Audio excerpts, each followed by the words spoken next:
Quels sont les projets de cette société privée?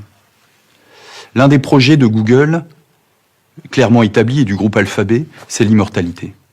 Parce qu'Elon Musk a annoncé la capacité d'influer sur l'esprit humain dès l'année prochaine, après avoir fait la semaine dernière un test d'implantation d'une clé USB dans le cerveau d'un cochon, autour de son projet Neuralink. Personne, ou très peu de monde, n'a posé le sujet éthique. La manipulation de la conscience de l'extérieur, dans un monde qui cherche l'immortalité. Comment expliquer que le fondateur de Twitter ait investi $1 milliard dans la Covid? Comment expliquer que ce jeune homme a créé une start-up spécialisée dans le numérique? De Twitter, il passe à Square, une start-up spécialisée dans le numérique en 2016 et qui va enflammer la bourse pendant la pandémie.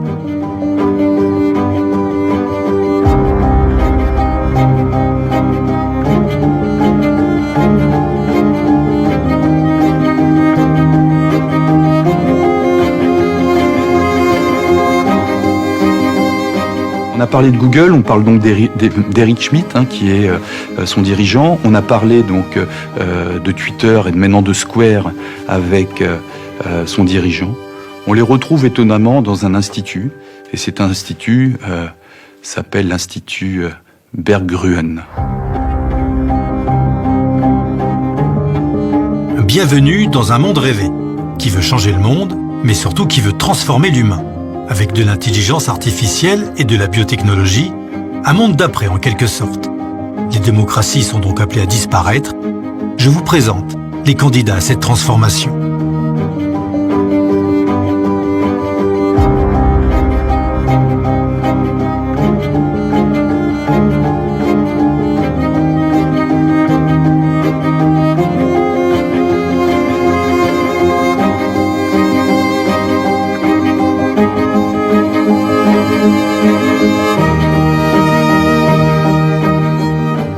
Là où ça devient vraiment embêtant, c'est quand le socle éthique, le socle moral, le socle de débat public est confisqué, avec cette notion qu'il y a des gens qui peuvent y réfléchir et d'autres qui vont le subir. Le problème vient quand une élite considère que vous n'avez plus suffisamment le niveau pour accéder à cette connaissance.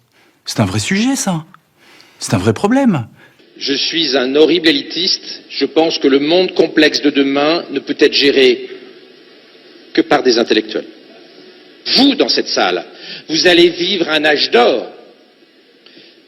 Et nous devons créer une société inclusive et trouver le moyen d'éviter qu'il y ait un gigantesque gap. Ce que Harari, dans Homo Deus, appelle des dieux et des inutiles, les dieux, vous, qui maîtrisez, contrôlez, managerez les technologies NBIC, les technologies transhumanistes, et les inutiles, les gens moins favorisés, qui auront du mal dans le monde compliqué dans lequel nous rentrons, et les gilets jaunes. C'est la première manifestation de ce gap intellectuel insupportable que nous sommes en train de créer, entre les winners, les dieux d'Harari, et les losers, les inutiles.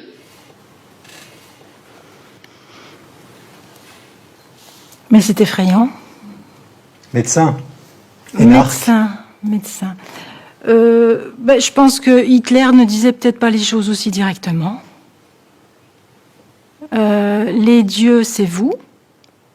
Donc, il s'adresse à nos futurs dirigeants. Et les inutiles, c'est nous, quoi. Donc ça veut dire que c'est eux qui vont concocter les programmes pour décider de la façon dont on doit vivre, dont on aura le droit de vivre ou de disparaître, peut-être. C'est absolument effrayant. Et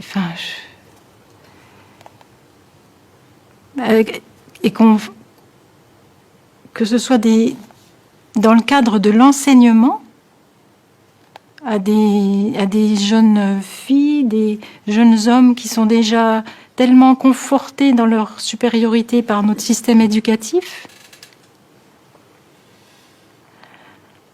Il paraît qu'à l'Assemblée nationale, il y a une députée qui s'est fait surnommer Bac-2, parce qu'elle est simplement aide-soignante. C'est vous dire le mépris de notre classe dirigeante. Donc si nous sommes les inutiles, si nous disparaissons, ça n'est pas grave. Mais c'est vrai que déjà, dans les maisons de retraite, nos aînés ont une espérance de vie résiduelle. Donc, résiduelle, ça veut dire qu'ils font déjà du rabat. Donc, on peut les faire disparaître dans le silence, porte de chambre fermée. Ouais, ça me donne juste envie de pleurer, je suis désolée, mais c'est épouvantable. Qu'est-ce qu'on a fait à nos aînés? Qu'est-ce qu'on est en train de faire à nos enfants? Quand est-ce que les gens vont ouvrir les yeux et réagir? Quand?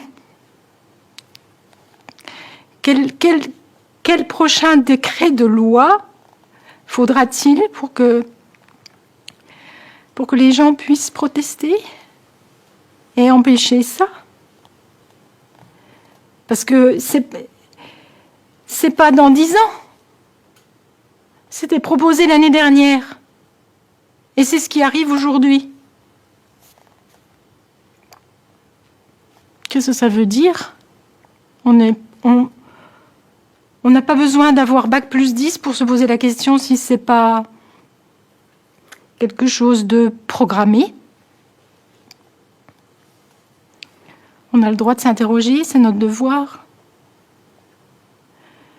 Puisque maintenant on a la possibilité d'avoir accès à l'information, c'est tout ce qui nous reste. Moi, j'ai plus la télévision depuis 15 ans, donc je suis désintoxiquée. Donc je vais chercher mes informations ailleurs. Tout le monde peut le faire. Tout le monde peut le faire. J'ai envie de dire aux gens, mais dans 10 ans ou dans 20 ans, est-ce que vous pourrez regarder vos enfants dans les yeux et leur dire que vous ne saviez pas? En 1945, c'était possible, bien que j'ai 2 grands-mères qui savaient parfaitement ce qu'on faisait des Juifs quand on les mettait dans des trains. Elles ne disposaient pas de l'information dont on peut disposer aujourd'hui. Donc nos enfants ne nous croiront pas. Et nos enfants seront en droit de nous poser la question pourquoi on ne les a pas défendus. Voilà.